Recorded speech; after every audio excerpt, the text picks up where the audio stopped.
जब गुरु बाहर नहीं मिलता तब गुरु भीतर जन्म लेता है।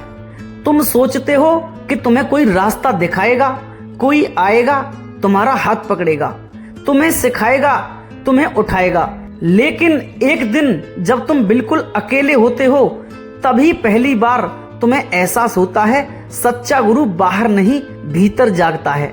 यही एकलव्य की कहानी है। यह केवल एक बालक की कहानी नहीं है, यह मानव आत्मा की यात्रा है, जहां खोज है, जहां तड़प है और अंत में समर्पण है। एकलव्य जंगल में जन्मा, न कोई राजसी महल, न कोई सुविधा, लेकिन उसके भीतर एक आग थी, यही कि मुझे सीखना है, मुझे जानना है, मुझे श्रेष्ठ बनना है। यह आग ही आध्यात्मिकता की शुरुआत है। सनातन धर्म यही कहता है कि जिसके भीतर प्रश्न जाग गया वही साधक है। एक दिन वह गया गुरु द्रोणाचार्य के पास, क्योंकि उसने सुना था कि वे सबसे बड़े गुरु हैं, लेकिन गुरु द्रोणाचार्य ने मना कर दिया। यह घटना बाहर से अन्याय लगती है, पर भीतर से यह जागरण का पहला द्वार है। क्यों? क्योंकि जब बाहर का दरवाजा बंद होता है तभी भीतर का द्वार खुलता है, और यहीं से एकलव्य साधक बनता है। उसने हार नहीं मानी, उसने शिकायत नहीं की, उसने किसी को दोष नहीं दिया। उसने मिट्टी उठाई और मूर्ति बनाई और कहा यही मेरे गुरु हैं। अब ध्यान से समझो, यह मूर्ति मिट्टी की नहीं थी, यह श्रद्धा की मूर्ति थी। सनातन धर्म में मूर्ति का असली अर्थ यही है, बाहरी प्रतीक के माध्यम से भीतर के गुरु को जानना।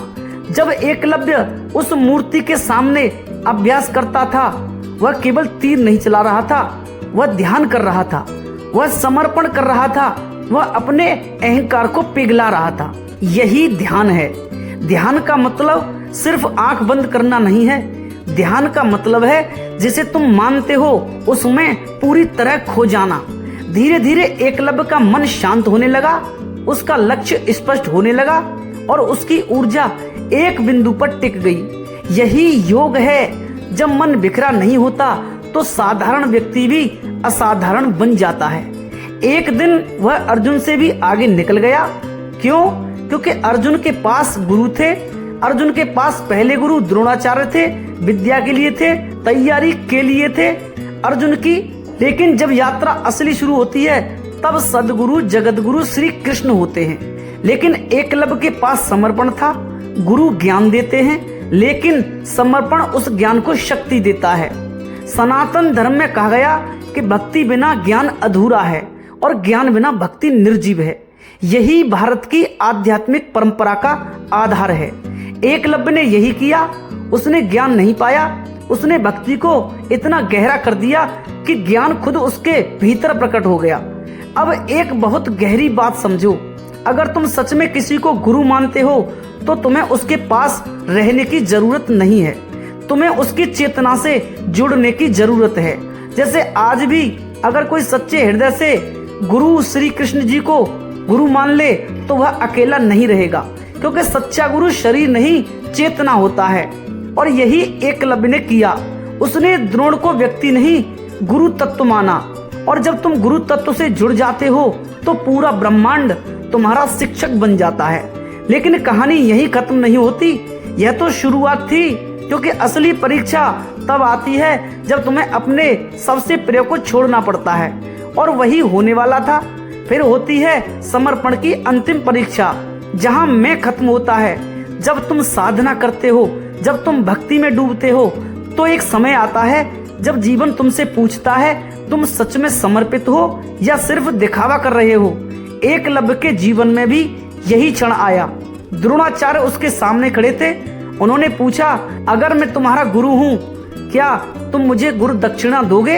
एकलव्य मुस्कुराया, क्योंकि उसके लिए यह सौभाग्य था। लेकिन जो मांगा गया वह साधारण नहीं था, अपना दाहिना अंगूठा दे दो। अब यहाँ दो रास्ते थे। वह कह सकता था यह अन्याय है, या वह कह सकता था यह मेरा अवसर है, और उसने दूसरा रास्ता चुना। उसने अपना अंगूठा काट दिया। अब इसे सिर्फ त्याग मत समझो, यह अहंकार का विसर्जन था। अंगूठा क्या है? मैं करता हूँ का प्रतीक। जब एकलव्य ने अंगूठा काटा तो उसने कहा अब मैं नहीं, केवल गुरु हैं। यही भक्ति की परम अवस्था है। जब तक मैं है तब तक दूरी है, लेकिन जिस दिन मैं खत्म होता है उसी दिन गुरु और शिष्य एक हो जाते हैं। सनातन धर्म की यही परंपरा है। मीरा जी ने सब छोड़ दिया, हनुमान जी ने खुद को मिटा दिया, हृदय में भगवान श्री राम को बसा लिया, और एकलव्य ने अपना कौशल त्याग दिया। क्यों? क्योंकि उन्हें पता था जब सब छूटता है तभी असली मिलता है। लेकिन यहाँ एक बहुत गहरी बात समझो। आज के समय में लोग इस कहानी को गलत समझ लेते हैं। वे सोचते हैं गुरु जो कहे बस कर दो। नहीं, गुरु हमेशा सच्चा होना चाहिए। सच्चा गुरु वही है जो तुम्हें अपने पास बांधता नहीं बल्कि तुम्हें मुक्त करता है। जैसे जगत गुरु श्री कृष्ण ने अर्जुन को कहा, जो सही लगे वही करो। अगर गुरु तुम्हें डर में रख रहा है तो वह मार्ग नहीं, बंधन है। और जैसे सदगुरु रैदास जी ने मीरा से कहा, जिस चेतना से तू आई है उसी चेतना में लौट जा। और गुरु रैदास जी ने मीरा से भक्ति भी छीन ली, कहा ये भी लौटने में बाधा है। और यही असली गुरु में डूबना है। एकलव्य की कहानी हमें अंधभक्ति नहीं सिखाती, यह हमें सच्ची भक्ति सिखाती है, जहाँ समर्पण है लेकिन विवेक भी है, श्रद्धा है लेकिन जागरूकता भी है। अब सबसे बड़ा प्रश्न यह है कि क्या आज भी ऐसा संभव है? हाँ, अगर तुम सच्चे दिल से किसी को गुरु मान लो, अगर तुम पूरे समर्पण से साधना करो तो आज भी गुरु प्रकट होते हैं, लेकिन बाहर नहीं, भीतर। जब तुम शांत बैठते हो, जब तुम ध्यान में उतरते हो, जब तुम अपने भीतर झांकते हो, तब एक आवाज आती है, वही गुरु है। और उस दिन तुम समझ जाते हो, एकलव्य मैं हूँ, जंगल मेरा जीवन है और गुरु मेरे भीतर बैठा है। अगर तुम्हें आज तक कोई सच्चा गुरु नहीं मिला तो दुखी मत होना, क्योंकि शायद तुम्हें बाहर नहीं, भीतर जागना है। जिस दिन तुमने अपने अंदर गुरु को पा लिया उस दिन पूरी दुनिया तुम्हारे आगे झुक जाएगी। जब साधक मिटता है तब ही सत्य प्रकट होता है। तुमने कभी महसूस किया है कि जितना तुम पकड़ने की कोशिश करते हो उतना ही जीवन उतना ही दूर भागता है, और जिस दिन तुम छोड़ देते हो उसी दिन सब कुछ अपने आप मिलने लगता है। यही एकलव्य की कहानी का रहस्य है। जब उसने अपना अंगूठा दिया तो केवल उसका कौशल नहीं गया, उसका कर्ता भाव चला गया। अब वह तीर चलाने वाला नहीं रहा, अब वह सिर्फ एक माध्यम बन गया। और यही ध्यान की सबसे ऊंची अवस्था है, जहां तुम कुछ नहीं करते और सब कुछ अपने आप होता है। सनातन धर्म में इसे ही कहा गया है निष्काम कर्म योग। जब तुम करते हो लेकिन तुम्हारे भीतर मैं नहीं होता। अब एक बहुत गहरी बात समझो, जब तक तुम सीखते हो तब तक तुम सीमित हो, लेकिन जब तुम समर्पित हो जाते हो तब अस्तित्व तुम्हें सिखाने लगता है। एकलव्य के बाद क्या हुआ? लोग सोचते हैं उसका जीवन खत्म हो गया। नहीं, उसकी असली यात्रा शुरू हुई, क्योंकि अब वह बाहरी कौशल से ऊपर उठ चुका था। अब वह भीतर की यात्रा पर था। ध्यान में भी यही होता है, पहले तुम तकनीक सीखते हो, फिर तुम अभ्यास करते हो, लेकिन एक समय आता है जब तुम्हें सब छोड़ना पड़ता है और वहीं से असली ध्यान शुरू होता है। एकलव्य अब तीर नहीं चला रहा था, लेकिन उसकी चेतना तीर बन चुकी थी, सीधी, केंद्रित और मौन। गुरु को पाने का रहस्य बाहर नहीं, भीतर का विज्ञान है। आज हर कोई पूछता है हमें गुरु कैसे मिले, किसे माने, कहाँ जाएं, लेकिन सच यह है गुरु को खोजा नहीं जाता, गुरु को जगाया जाता है। जब तुम्हारे भीतर सच्ची प्यास होती है, जब तुम्हारा मन दुनिया से थक जाता है, जब तुम्हें सच के अलावा कुछ भी अच्छा नहीं लगता, तभी गुरु प्रकट होता है। और वह किसी भी रूप में आ सकता है, एक व्यक्ति के रूप में, एक अनुभव के रूप में, एक पीड़ा के रूप में, या एक गहरी शांति के रूप में। सनातन धर्म की यही खूबी है, यह किसी एक रास्ते को नहीं मानता, यह तुम्हें खुद को रास्ता खोजने का मौका देता है। लेकिन एक बात हमेशा याद रखना, बिना समर्पण के कुछ नहीं मिलेगा। आज लोग ध्यान करना चाहते हैं लेकिन छोड़ना कुछ नहीं चाहते। वे भक्ति करना चाहते हैं लेकिन अहंकार को रखना चाहते हैं। यही सबसे बड़ी बाधा है। एकलव्य ने क्या किया?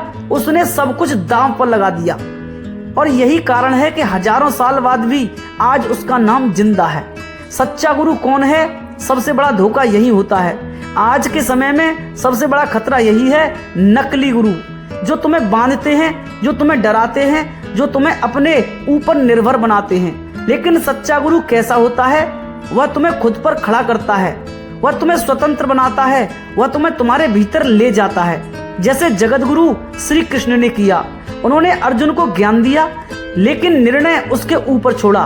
कहा कि स्वयं सोचो, स्वयं समझो और स्वयं चुनो।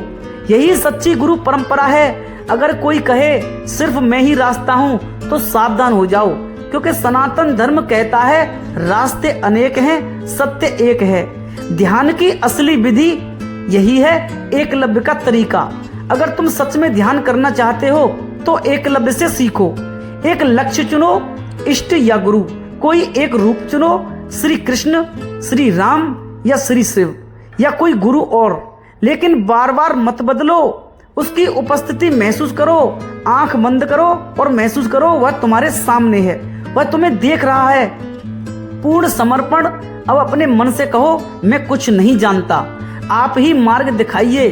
धैर्य हर दिन बिना रुके, चाहे मन लगे या न लगे। धीरे धीरे तुम्हारा मन शांत होगा, तुम्हारी चेतना गहरी होगी और एक दिन तुम्हें भीतर से उत्तर मिलने लगेंगे। अंतिम सत्य यह है, तुम ही साधक हो, तुम ही गुरु हो।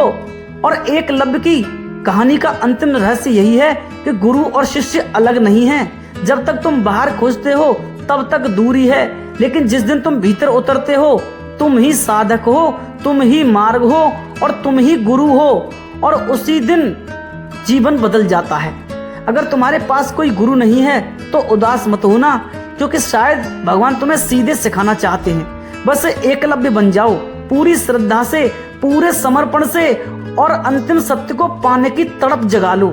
फिर देखना गुरु तुम्हें ढूंढते हुए खुद आ जाएंगे।